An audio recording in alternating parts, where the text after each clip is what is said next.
Hello and welcome to Skeptic Haven. I am your host, Rion. And tonight on Let's Talk, our new call-in show here on the channel, I will be joined by my co-host, Oz. The subject is cults and high control religions, so I will offer a trigger warning because of the subject matter and content type. The line is open for anyone who has had experience with these types of groups. We want to hear your stories, your perspective on what it's like to be in a cult or a high control religion. Stay tuned and we'll see you on the flip side.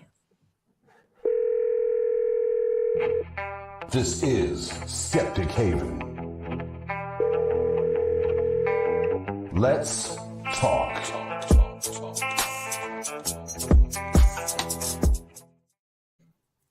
Hello there, Oz. Good evening.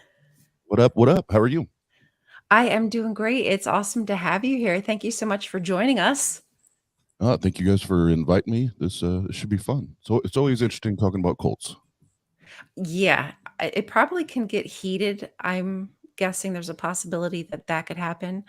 It's a very deep topic that affects many people, and I think it probably affects more people than they're even aware of, Absolutely. just because of the secretive language, how pervasive they are.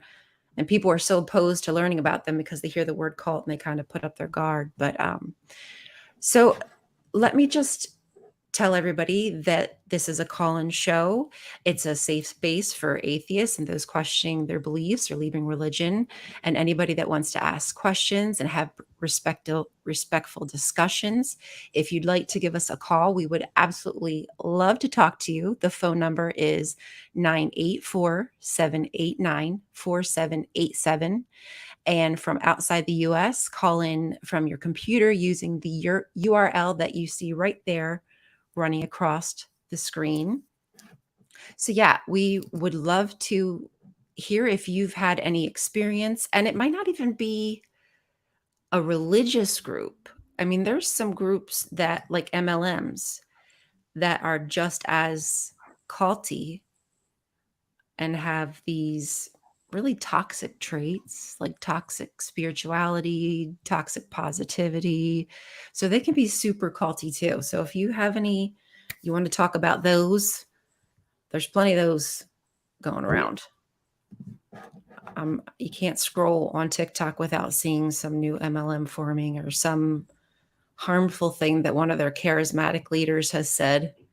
But I just know from my experience with being a Jehovah's Witness that these groups are probably far more. I think that sometimes people think that cults are small, and just because they're small, they can't harm anybody. But I think they're way bigger than people give them credit for. Like the Jehovah's Witnesses, people think that, oh, they're so big that can't be a cult. But size doesn't matter. Size does not matter.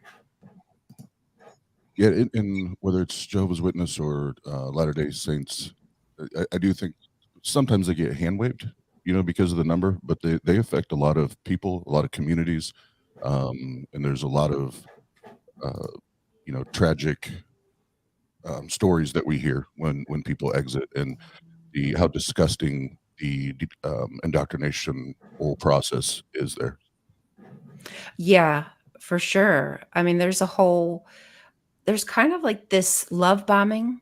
I don't know if you've ever been love bombed, but I actually experienced that. And I remember what it was like having all these people, like when my parents started to study the Bible, and there was just this immense, overwhelming amount of people just, congratulating you. You're making the right decision. You want to make changes. And, it feels really good because you're probably joining this cult because you're looking for something. Maybe not we're all looking for something, but I feel like most of us are looking for some kind of connection. You kind of want to be around people who believe the same kind of ideals that you do. So when you join these groups thinking that you're going to do good for the world, possibly, you think you're going door to door on Saturday mornings telling people that they have a chance to live forever. they get a chance at everlasting life, you think you're doing this great service for the community. But that's not necessarily the reality, right? Yeah, it's as far as the love bombing, I think that's very typical of, if not, it happens more times than it doesn't when someone enters uh this new community, because that's what we're looking for, right? Is that camaraderie and the community, that family feeling. And and love bombing isn't just, oh, we love you, we love you. It's, True. I know in my case it was, yes, we love you, but oh, you're called to be a pastor, you're called to do this and that. They're now, not only are they telling you, but they're creating like this amazing future in your head, right? That you're going to do this and you're going to be this, and you start buying into it, even if you've never been trained to do that, you've never had any, schooling in this area, but they convince mentally that, no, I can do this. Why? In my case, because God says so. You know, Oh. God, God is, Mm. so it'll happen. Yeah, and that's one of those, like, we do have a call, but I think that's one of those thought stopping things, like where it just kind of ends the, oh, God said so. It's in God's hands. Of So it course. just stops you from continuing that like critical thought. So I'm going to do something dangerous that I've never done before, and I'm going to click talk. Wally, are you here? Can you hear me? I'm so disoriented. Yes, I am here. Can you hear me good? Yes, I can hear you just fine. Thank you so much for calling. Super duper. So I was thinking about making a series of videos about some identifying markers of cults, and I was just curious, like, what you guys thought if you had to make a list of like 5 of the biggest, like, identifying markers. Whether it's a toxic relationship, it's a group, an MLM, or religious or otherwise. Like, what would you say are those? Yeah, that's about it. That's a good question. Okay, so there's so many. Top 5. No. I would think, well, obviously to me the first would be there's probably some kind of belief system that's used to indoctrinate. So that would probably be, look, I'm writing it down as I say it, because I'm like, I need to figure out how to create a call here. What about you? Do you have anything, Oz, that you would say would be in your top 5 of identifying markers of a cult? I think one that is, to those that walk away, is obvious, but when you're in the smack dab in the middle of it, that kind of gets lost, is the isolation. And that, Ooh, whether it's an MLM or a religion or whatever, whatever it is, we're doing it the right way. We have the best interpretation, we have the best understanding. No one else does it like we do it, right? We got it right. And starting to isolate said person from friends, family, other groups that right. have similar, thinking. That's one that's always stuck out to me. That's really good. Because isolation is something that I know I've personally experienced. Wally, I'm assuming you've probably also experienced that too. Just notice the voice here.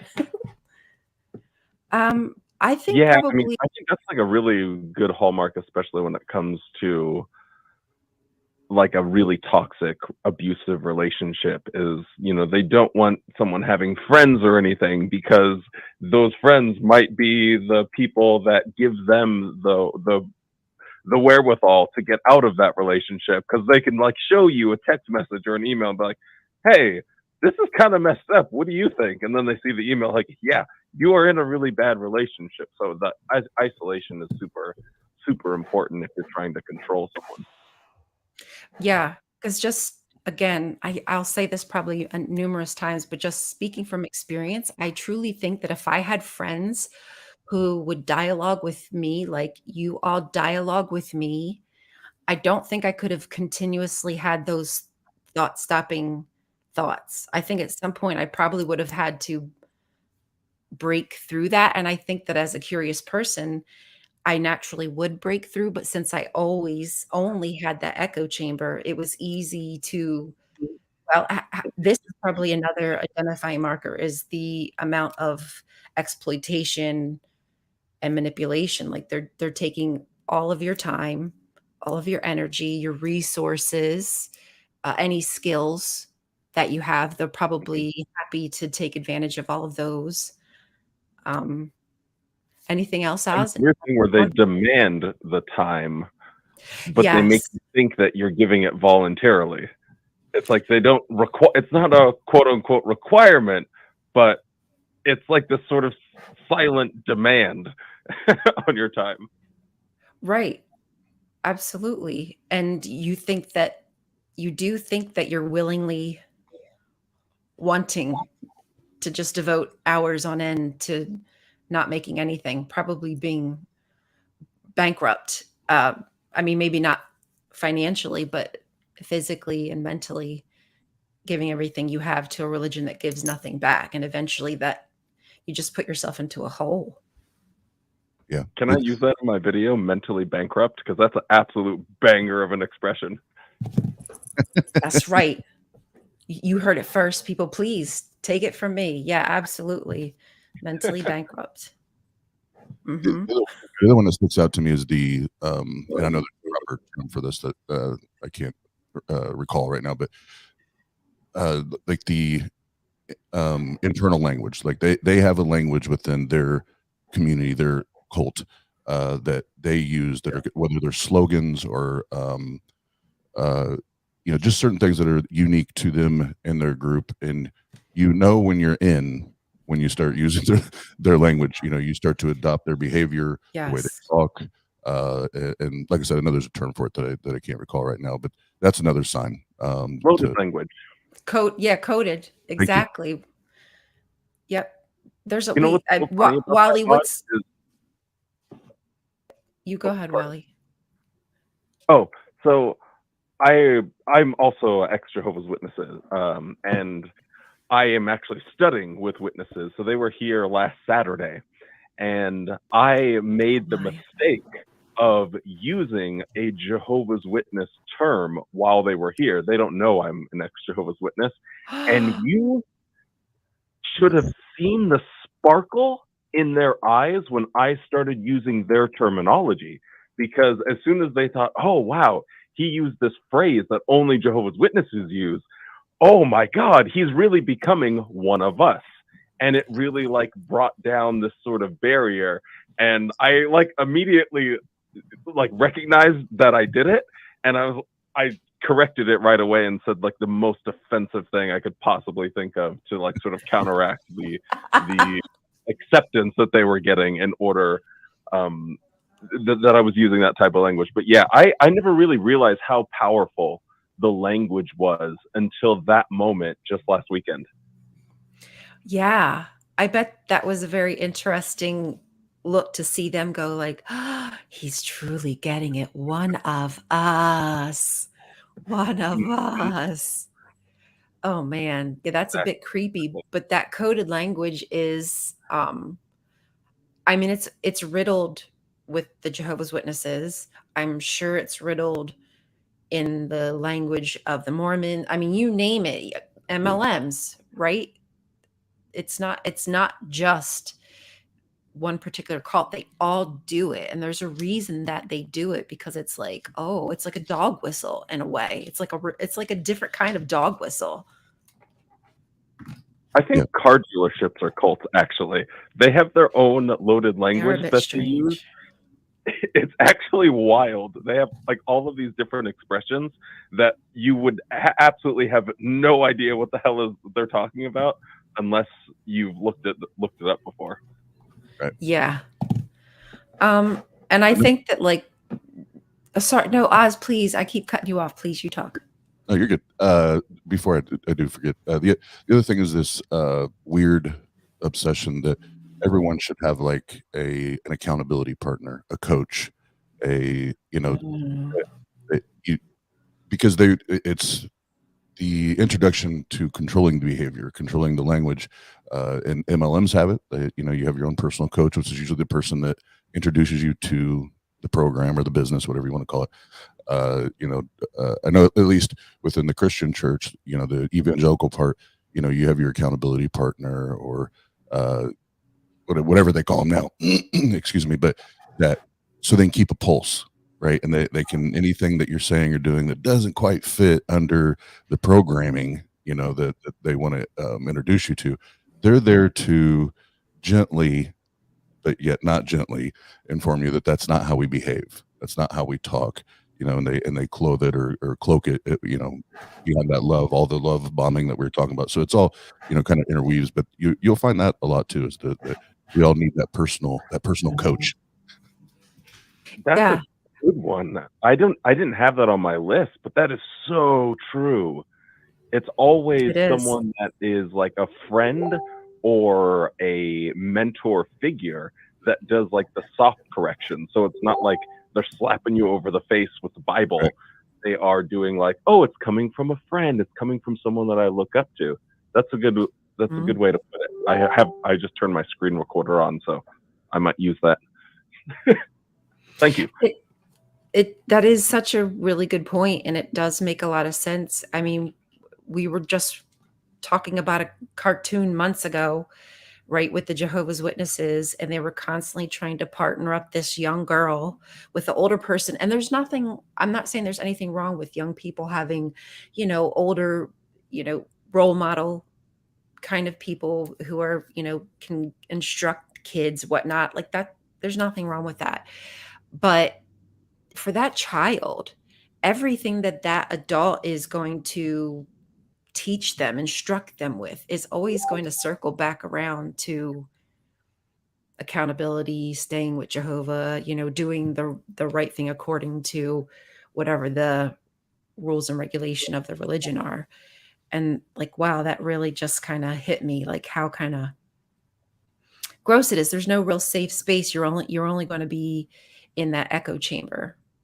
Yep. Yeah, because the person. Maybe Twitter is a cult too. I don't doubt it. I think there's a lot of cults out there. I think that's what makes that even more hurtful when you walk away, is that person that was supposed to be that, that coach, mentor, accountability person, whatever you want to call it. They were supposed to be the one or ones that you trusted the most and you leaned on the most, whether it was good times or bad times. Then in retrospect, when you do walk away, it's like, no, the entire time they were literally programming me. They were telling me what to do, what to say, what not to say, how we should act when we're in this place. Those can't be my friends. Those, because bad company corrupts. Like we gotta stay away. You look back and it's like, damn, you were literally just making me a puppet on strings. That's all you were doing. Mm-hmm. I tell It's people all funny the time. I've been on both sides of this, because while I was leaving the Jehovah's Witnesses, I was studying with me and my wife were studying with someone that wasn't a member, wasn't born in, didn't have any family members or anything. And she eventually ended up getting baptized because, well, for 1,000 million and a half reasons. But it's kind of interesting to be on both sides of that mentor perspective, where you are the mentor and you have been mentored. It's really, watch the language, Wally. It's really wild. Yeah. It's easy to fall into that coded language. Trust me. Accidentally calling things the truth, saying it's the truth. Yeah. I know, so bad. Anyway, Yeah. well, you guys have a super good stream. I'll be tuning in. I'll be in chat, but stay safe, be kind. Don't forget to smile, and you better have a good ass day. Thank you for calling in, Wally. It was good to chat to you. Great question too. Very good question. And I think that stuff is really important to get to know. Like, this is all about learning the warning signs, right? This is just kind of being able to open our eyes, understand like how these cults happen. Nobody probably joins a group thinking like, oh, I want to be controlled all day in and day out.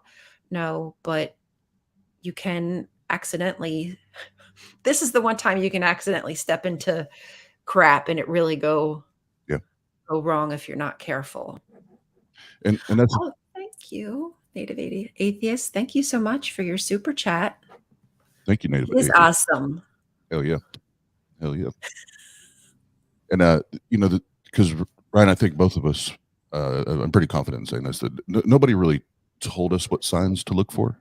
When we got involved, there was we weren't handed a study guide, or an owner's manual. And these are the things to look for to know whether you're entering a cult or not. You, as you said, you step in it, and all of a sudden, once you step in, you start to drown in it, and you can't see the forest from the trees. And so it is helpful, or for those that are still a part of a culture, a cult-like organization, it's good to ask questions. They're going to tell you not to.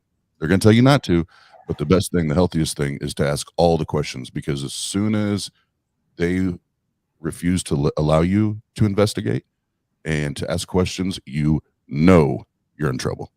You know it. Absolutely.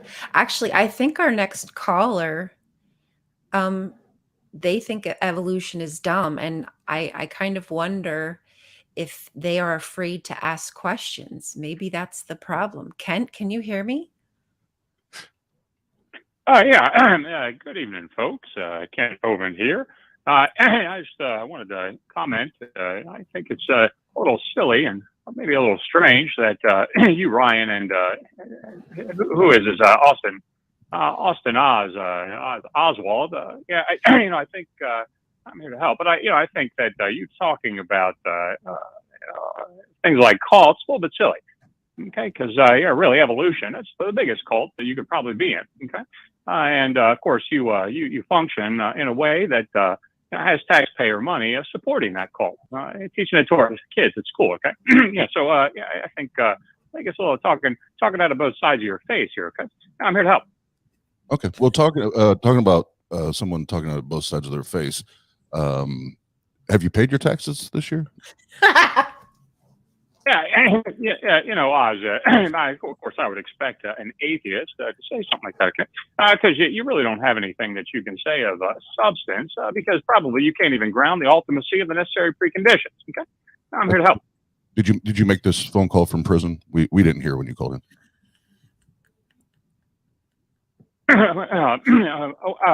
Okay.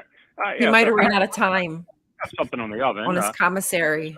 Something in the stove. I'm going to have to go, but I appreciate the time. But just remember, evolution's dumb, and of course, you weren't made from soup, and dogs and never produce non-dogs. Okay. Thank you so much.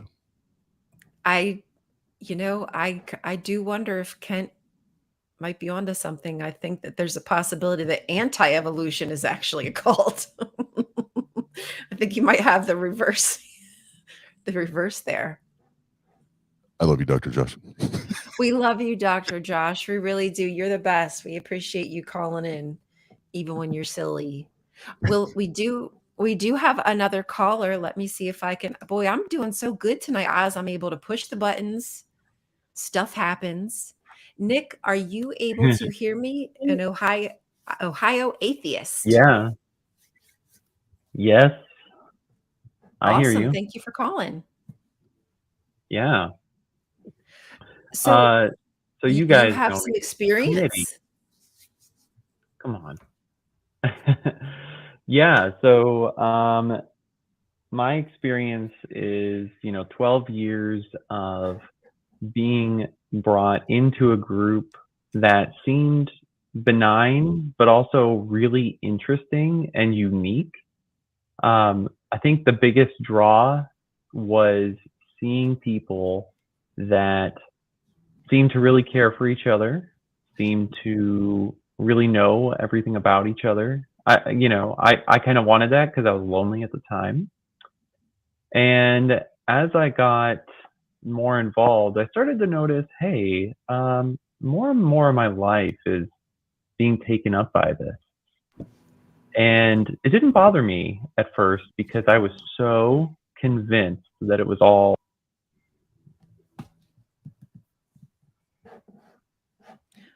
Uh-oh, did we lose you, Nick? I think we did. That would have been a rare darn. spot to stop a sentence. Darn. Yeah, that would have been cruel. That would be really cruel if he just Nick, I'm gonna just place you back down into the queue. Unless you hear me within the next couple of seconds, I'm going to place you back down into the queue.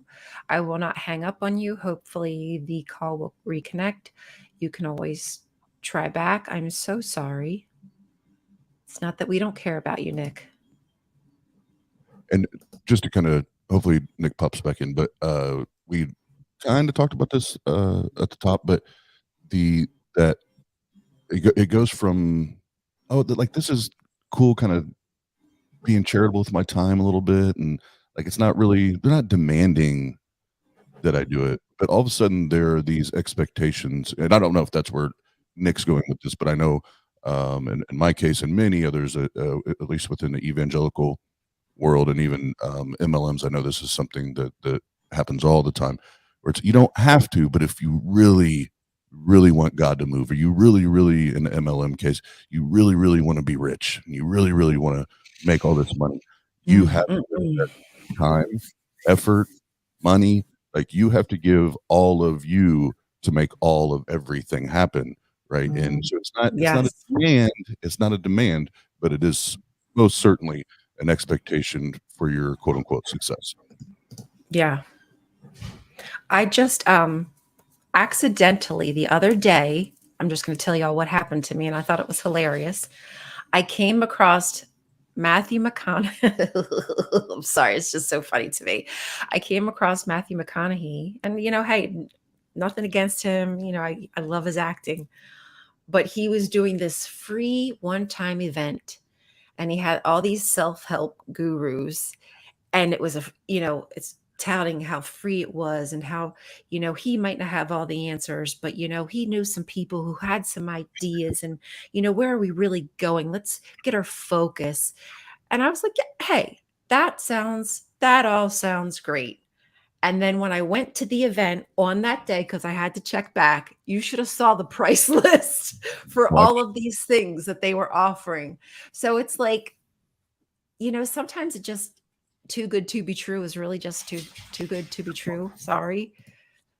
It just really is. So you've got to be careful about what you're getting promised just to get on the inside. Yep. Absolutely. Okay. Oz, we've got another caller.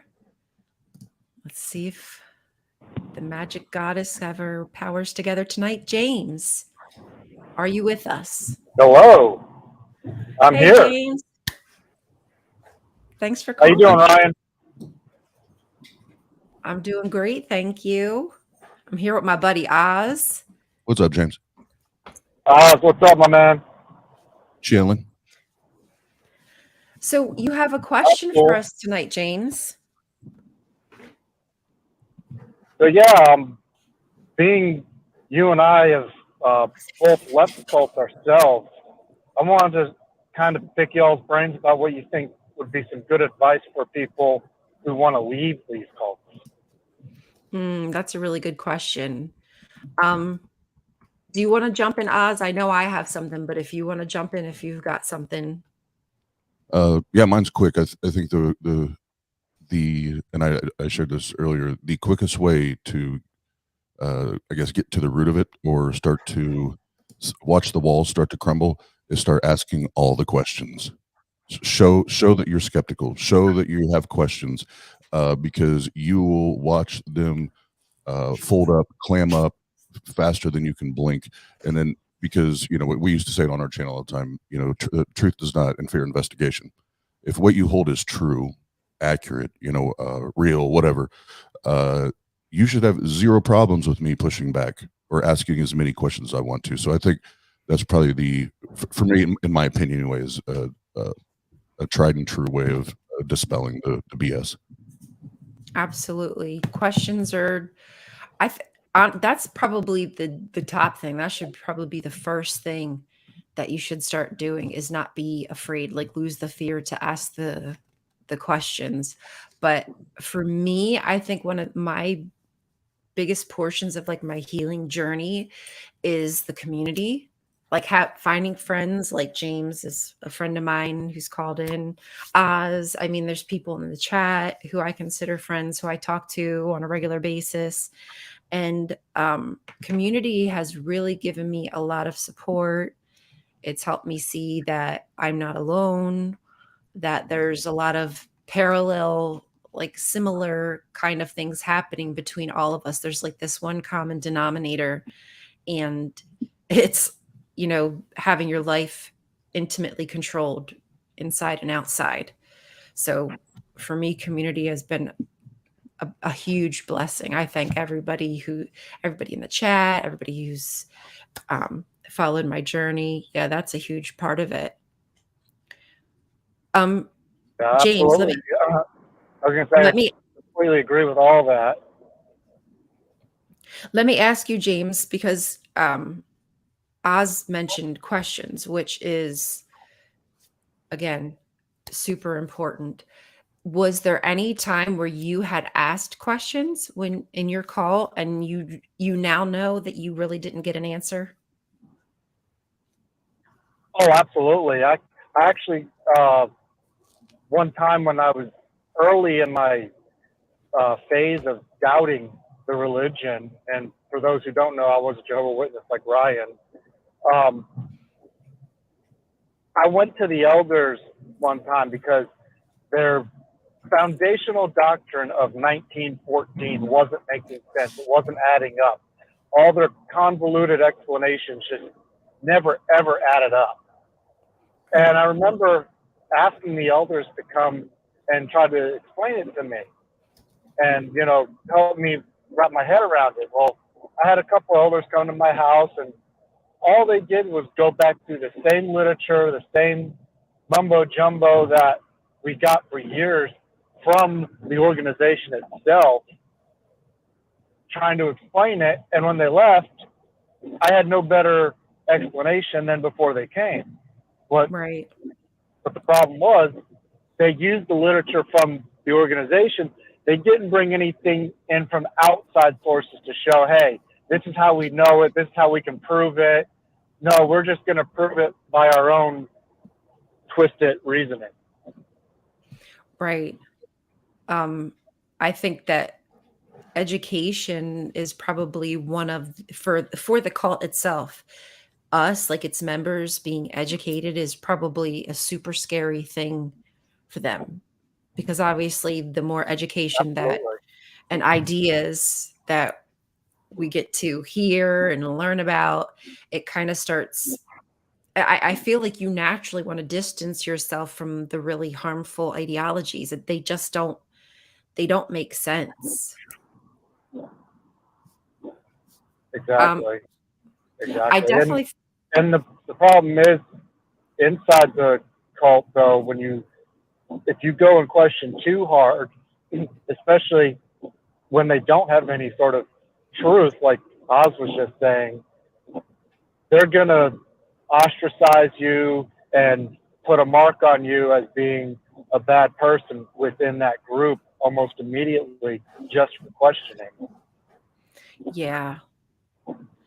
So I guess probably one of those things that are really important when you're leaving a cult is if you're starting to question, like if that's what's happening, it might be necessary to have yourself like a little exit plan. That's probably a good idea to, maybe start saving up money, start planning out, ideas of where you can go. I mean, this is something I never had to do, but I imagine there are thousands of people, if not millions of people, thinking about this on a regular basis of they'd like to leave, but might not be in the position to get out. They don't have the support to get out because of that insular religion. You might not have any friends outside of that group. Yeah, and because there's a lot of... Sorry, go ahead. No, go ahead, Oz. Go ahead. Because a lot of, not all, but again, one of the, I guess, signs you can look for is they don't encourage higher education, right? They don't encourage people to go out and truly study. So even like talking about like the Christians where the Bible says, study and show thyself approved. They don't mean go to school. They mean read that book over and over and over again. Yeah. And when you're asked, or when you ask those questions, one of the signs to look for again is either using, hermeneutics or trying to harmonize everything. And well, this goes back to this, and because this says this makes this correct, and this person says this. No, that doesn't prove anything. That doesn't show us anything. And then when the word, whether it's faith, or we believe because Jehovah or Allah or whomever says it to be true, that still doesn't make it mean it's true. Just because it's written down in a book doesn't make it true. So that's one of the other things that you can look for is when the questions are asked, are you getting clear, thought out, researchable, identifiable answers, or are you literally just getting BS? Right. Is it qualified information? That is there any kind of evidence? Like, ask for the evidence. I think that's probably one of the biggest things that I've learned is like, okay, where did you hear that at?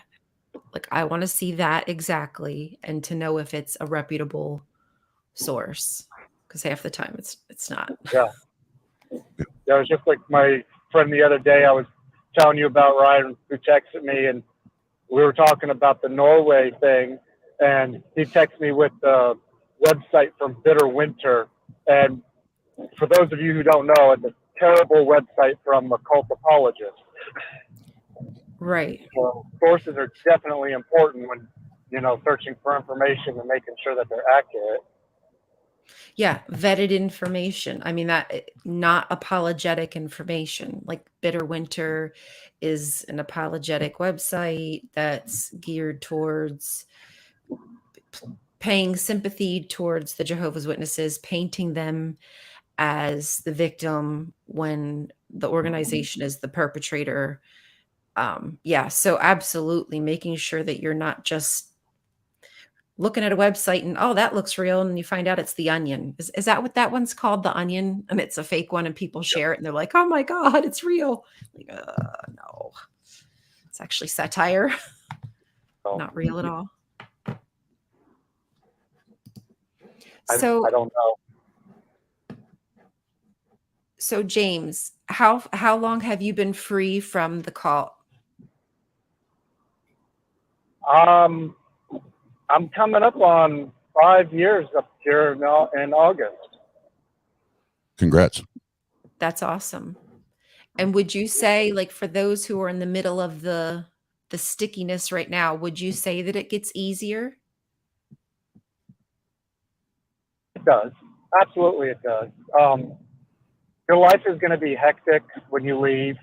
You're going to have so much going on. You're going to have so many things that you're going to want to explore, want to do, and also all the fears of going out and doing them. So what I would tell those people is take it slow. Don't rush into anything. Vet everything out.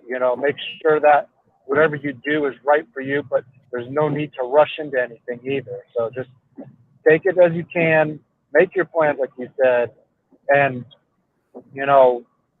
if you're on your way out, make that plan and get out. Right. And I mean, hopefully if you're lucky, you might have somebody in your life that you can talk to, that you can trust. I mean, ultimately, if you had a professional person to talk to, that's great. I do understand that healthcare, the way it is in this country, that might be a little difficult. Not everybody can afford professional help, but that kind of help I do kind of feel is necessary on your journey out of deconstruction. There's a lot of toxic traits that you don't realize that you probably carry with you just from all the indoctrination. Yeah, there are. Absolutely. And learning to realize those traits is very important, not only for yourself, but also for those around you, especially if you're like me. I have a wife and kids that came out with me. You want to recognize those traits so that way you can help heal all together and grow together rather than continuing on those toxic traits. Just because you're out doesn't mean you are still not using those traits. So recognizing it's huge. Absolutely. I mean, I'm not, maybe this is not a good subject to bring up, but I kind of feel like do dudes realize like the amount of privilege they have inside of some of those closed groups. I wonder, because they get so much I would power and say authority. there are those that do. I never felt like I was one that had that kind of privilege, but I definitely do know there are those that do. Right. And Just by sometimes the way once they act and leave, everything. right, and they still carry that kind of privilege with them. They're just used to being able to have authority and wield it without realizing that they might be overstepping, I don't know, their bounds, I guess, whatever. Right. Absolutely. Thank you so much for calling in, James. Yeah, absolutely. Great show. Keep up the good work, and peace and love to everybody. Listen, obey, and be blessed. Listen, obey, be blessed. That's right. Thanks, James. And All Ryan, right, real quick, take care now. thanks, You too. James. Take care. If I could real quick address, Bye. somebody asked a question about my comment on the Christians not encouraging higher learning. Let me clarify, there'd be more specific in what I meant. It's more times than not, higher education is encouraged as long as it's in an approved school. So you're going to get a degree, in theology or, some type of pastoral or, but it's still going to be religion or religious based education. Now, is that every time, every family? No, obviously not. But as a whole, I don't think we're seeing them saying, hey, go be a scientist, go be these. They want it to be something that's still near their home base, so to speak. And unfortunately, if you go and just get a degree in theology, what does that do? What good does that do you in the non-religious world, right? And when you have to go out to normal society and get a job, that degree means nothing, to Right. an employer. So hopefully it gives a little more clarification. And again, I'm not saying that's every Christian family in every church in every city, but I think as a whole, if you look at the big picture, that's usually where Christian parents will at least try to guide and push their kids to to stay again under that umbrella, so to speak, or in that bubble. Yeah. My group, my ex cult group specifically, they tell you that education is of Satan's world, like it's of the devil. Highly discouraged. they say that if you go to school, you'll get all these ideas in your head. So basically, like, you're going to learn the truth, and they know it. So they discourage you from going to school. It's really sad, because you end up with a lot of people who may not be able to get great paying jobs because maybe a lack of education or just not, putting any kind of devotion into some kind of secular education because they think, the end of the world is coming, whatever, what have you. So somebody had asked what the BITE model stands for. And Stephen Hassan, if you've not read his book, you really should. He has some great information and personal experience from being in a cult. And he wrote a book on high control religions, coercive religion, thought control, all of that. And so the BITE model stands for behavior, information, thought, and emotional control. And that's how invasive it is. That's you. Right. That's literally me as a person. They're telling me how to be as a person. And it's very surface level. I don't know if anybody else has an opinion about that, but I feel like it's taken me, this is 3 years out at this point, and I'm starting to finally get an idea of what I like and boundaries and things of that nature that you'd think at this age you'd already have developed. But I I got to ask myself those questions on a regular basis. Well, what do I really think? Yeah. What do I really feel? Do you ever find yourself doing that kind of stuff? Dan D. Oh, we got super chat. Thanks, Dan D. You're so sweet, Dan D. Yeah, She's in her cage now, Miss Pickles. but I think I ask that question on a daily basis. Do I really know? Whereas, as a former Christian, it was always, no, I know. Like I had this level of certainty that it was, I got it all figured out. And if I don't, God does. So don't worry about it. Don't worry about it, sweetheart. Don't worry about it. Right. Me and the Holy Ghost. And that's all you need to know. And the rest is not your business. Yeah. For me, it wasn't really like that. I kind of just went with it because I didn't have a choice. Like I didn't really like it. I believed it, but it didn't make sense. But I would ask questions, but the questions didn't answer anything really. So it was just kind of like feeling uncomfortable all the time. This isn't really good, but it's all I got. So I guess I'm just going to go full throttle with it. Let me jump into the shit. It's what I've got. Yay. This is so much fun.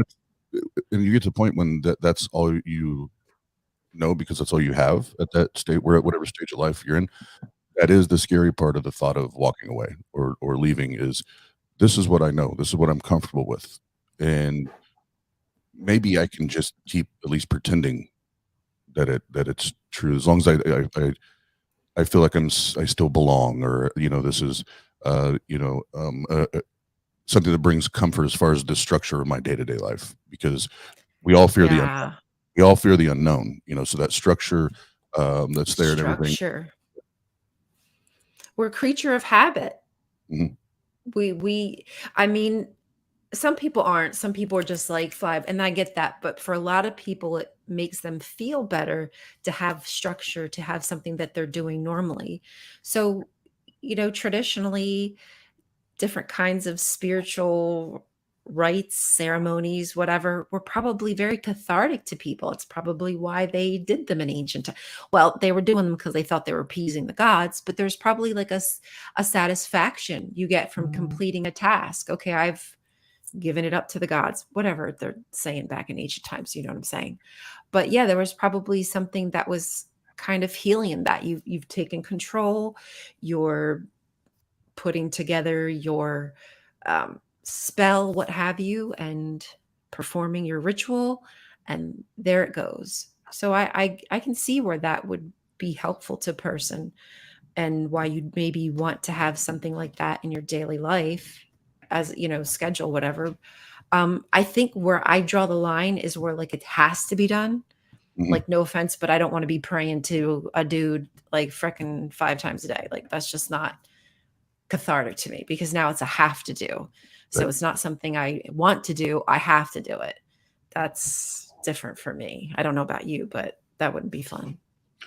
Yeah, I'd agree with that, because as a evangelical, yada yada, there wasn't a prescribed, like, you have to pray X amount of days. You prayed when the Spirit led, or what have you. But I think another element of that's obviously unhealthy, but could be dangerous, depending on the person, the situation, the decisions that need to be made, and that would be, the Bible says, cast your burdens on the Lord. How far does that take someone? Are they Right. are they using that and also being responsible, within that, or are they being reckless and careless and saying, no, literally, I'm giving everything to God, and I'm not going to do anything? Because if you're, taking it literal, like, how far does that go? And Right. every flavor of Christianity has their own interpretation of, said scripture. So where does that stop it in? And I think that those kind of things are problematic. Absolutely. I think that kind of could bring us into our poll. So we did a poll this week, and the question was, how cultish is your religion or your ex-religion? And I'll explain it to you just in case, because there's a bunch of numbers up there. I had to make sure I had it down at first. So a lot of people said that they thought their cult was not, that their religion was not culty at all. 2%, a quarter thought that, 16% thought that a quarter culty was their religion. So not too religious. They had a little bit of cultness to them. 9% said that I keep wanting to call religion a cult, that their religion was 50% culty. Now the numbers are starting to get big here. So 19% thought that the bulk, 75% of their religion was a cult. And then 53% said 100% of it. That's a lot. Half the people think that it's just cult. Now, I guess I wonder, is that a negative thing? I'm assuming that when we say cult, we're taking that in the negative. Is that an assumption? Well, I mean, if it's I'm not aware anyway, and I'm not aware of a healthy cult. Let's start there. And Yeah. I'm willing to be proven wrong, but I'm not aware of one. And you know, my take on religion as a whole is, yes, they're either a cult, or they all share a lot of the characteristics. And if it smells like one, looks like one, acts like one, more than likely it's a cult. Right. And I don't know of any ones that are healthy myself. Maybe there's someone out there. If y'all know, you want to give us a call. The number is 984-789-4787. If you know of a healthy cult, you can give us a call. We've got a little under 10 minutes left, but we have another call. Let's see if I can do my magic again. Get this caller on here. Can you hear us? Yes. Hi. Hello there, Pasta Babe Linda James. How are you tonight? Good evening. I'm doing okay. Thank you. I am so excited I get to call in. Yeah, But I'm so I have glad that you something got to going call on in. with you.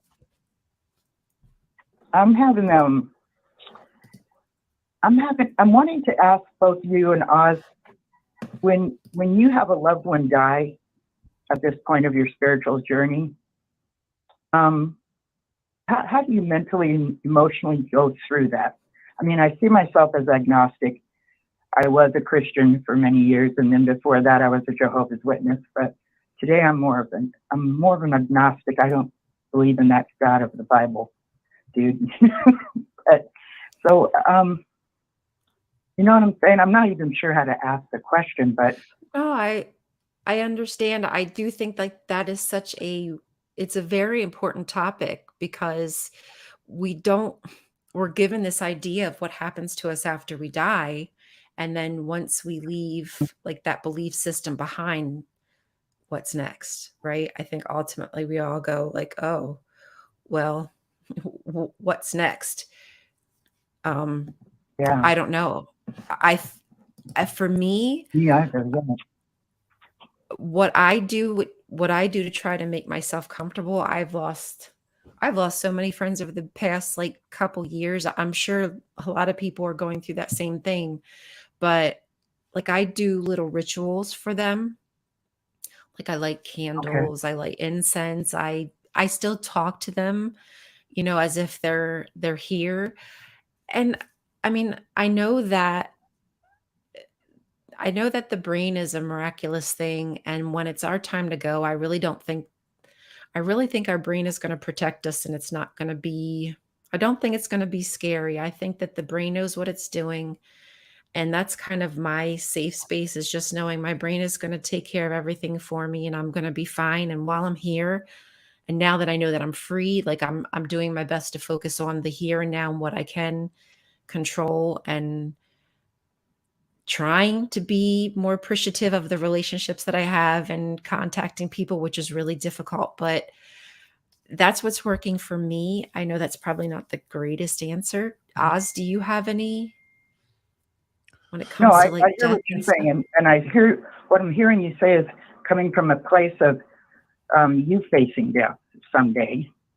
Yeah, So, that was yeah. One of my adopted sons, I've always adopted kids that hung out with my kids, and they're now all in their 30s. And so one of them has died recently. Mm, Sorry. I'm And sorry. so what I'm asking, how do you mentally get yourself through that flow? You did mention ritualistic things. I think that's very helpful, actually. That was very Jewish too. They did very ritualistic things, didn't they? I think that like going back thousands of years, that was kind of what we did. We remembered our ancestors. They were important to us. I mean, that's how we got here. We wouldn't be here if it weren't for them. So it was really important to make sure we honored them. And I think it's really sad that nowadays it's, and I don't want to say everybody. I know people go to grave sites, they keep ashes with them, but I think a lot just gets lost and forgotten. And our ancestors and our immediate family sometimes aren't as important just because of the society that we live in. So I do think that just the people who matter to us, remembering them and knowing that, I mean, for me, that would probably make me feel better knowing that my children or my friends or whatever have a reminder of me, or they still talk to me. I mean, I'm not going to be here. It ain't going to make no damn difference. But in the here and now, that kind of makes me feel good to know that they would remember me in that way. Hey, if they want, honestly, friends, if you're watching, if you want some of my ashes, like, I'm just saying, you're more than welcome to them. I'll give you some. Well, I won't give them to you, but my husband could. I actually have some of my grandfather's ashes, just a very small amount, and it's very endearing. But I do like what you said about coming up with a way to honor them. So that could look however I want it to look. Absolutely. And it's something you can do. Yeah, I mean, that's something you can do yearly. You can, I mean, however you choose to do it, you can make it beautiful and, create your own traditions. I think that's what a lot of these traditions today are. They've just been made not that long ago. So why not create things that, mean something to you, and maybe even pass down to your, your children too. I like that. Thank you. Yeah, absolutely. How about Oz? What is Oz's opinion? Yeah, Oz, you got anything to help with the loss of a loved one? I'll try. I'm pretty sure that a lot of these are, case by case. Each of us take on these things, handle these things our own way. So hopefully, there's pieces that Rion and I say that could help you or anyone else that watches this now or later. For me, this July will be 2 years ago. I lost my mom suddenly, and it was my first loss since no longer holding on to a belief or an idea of a God. And it was weird. It was weird, being in my place and watching my entire family and their friends that are very much charismatic evangelical Christians and going through all that. But to answer your question, going through that process on my own was first holding myself accountable, I guess, to trying to remember and hold on to the positive memories that I had of my mom and replaying those. Instead of letting, especially through the grieving process, the mourning process, and not allowing my brain to go, into a funk or in those dark places, and trying to focus on that, because I had a lot of beautiful memories with my mom. I also had a whole lot of really shitty memories with my mom. So I tried to hold on to those positive things. But the biggest thing for me is, each of us have something that we enjoy, whether it's art, music, whatever it is, that it's kind of our outlet, so to speak. And I know what was very therapeutic for me was I wrote several songs and poems and things. Some of them, again, on the good things, but also getting out a lot of the baggage that I had that I never got to say to her, before she had passed. So, so there's, I think a couple different, maybe tools or, whatever that you could, one could put in their belt with that. But as far as the mourning and the grieving, find a way to express it, find a way to do that. And that way it's not just lingering, and like I said, whether it's good or bad. I agree. That's important. Because I do think it's mourn worthy, and I do think it's unhealthy for us to not mourn. But yeah, you've said some really good things that attribute to being able to mourn. Thank you. Yeah. Appreciate that, Liz. Thank you. Stifling it, I don't think that's going to help. What? I just said stifling your emotions is not going to help. Right. And when we were in the org, we really wasn't, it was almost considered having a lack of faith to spend time mourning. So Yes. today, I want to make sure I'm in my moment, in my whatever I'm in, and to honor it as well as honor him and me, you know, Right. but in a way that works for me. Thank you for your suggestions, and thank you, Oz. Thank you. And again, Thank sorry. you for calling. Sure. Yeah, thank and you sorry for being your on, loss. I appreciate it. Definitely. Thank you, hon. We'll talk to you soon. Okay, bye-bye. Bye-bye. Boy, we had some really good calls tonight, Oz. We really lucked out. It was awesome. And hey, That you handled them controls like a boss. Did I? I mean, honestly, it was all just the divine spirit coming upon me. I really didn't even do anything. It was just kind of like doop, doop, doop. That's just how it be flowing through me like that. So Pass me double by. what can I say, everybody? It's probably that time of the day where I thank our Patreons. I think that's probably a good idea since we're at the hour mark. My goodness. As soon as I get there, don't you worry. Okay. I would like to thank our patrons, Eric Ozols, Tara S., Rion, hello, Deneen Murphy, Dan D., Michael Wiseman, Kathy Cotton, Cindy Plaza, Sunny Shell, Aaron Coalson, and Phil Calderone. Thank you to you beautiful people that make shows like this happen. Thank you to all the awesome people. Like y'all were in a spirited conversation in the chat room. That was really fun to watch. I appreciate you being here. I hope I haven't missed anything. This is such a great channel. We have all kinds of things that we're producing, shows, topics, atheism, secular humanism, activism. I mean, you name it, anything revolving around like social justice, cultural issues. We've got it. We've got the show for you. Thank you so much, Native. Look, taking us out, man, spending that dough, making it rain, taking us out. We truly appreciate the super chats and everything. And again, our Patreons, you make it all possible. And to everybody behind the scenes, like to Kat, to Bree, to Phil, to Wes, I'm probably going to forget Ree. I know I'm forgetting a bunch of people, but you all make it happen. And we love you and we thank you so much. Oz, do you have anything before we go, my friend?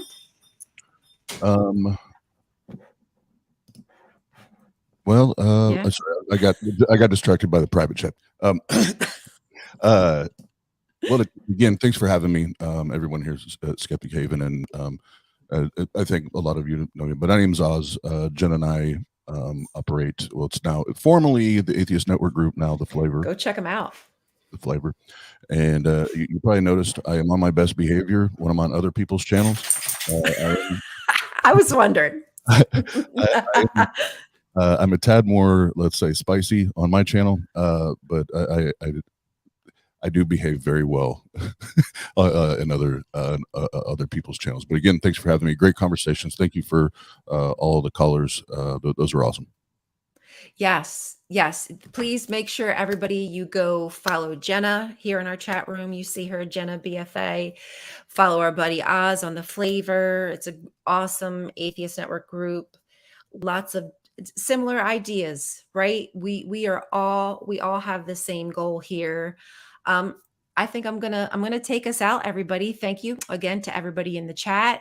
As we conclude the show here, I just want to encourage you all to continue the conversation, keep asking questions, keep learning about high control tactics of these religions. If we keep educating, Pickles has locked herself in. If we keep educating ourselves and others, then we can hopefully prevent others from falling prey to these dangerous groups. Thank you for watching Skeptic Haven. We'll see you next time. This is Skeptic Haven. Let's talk.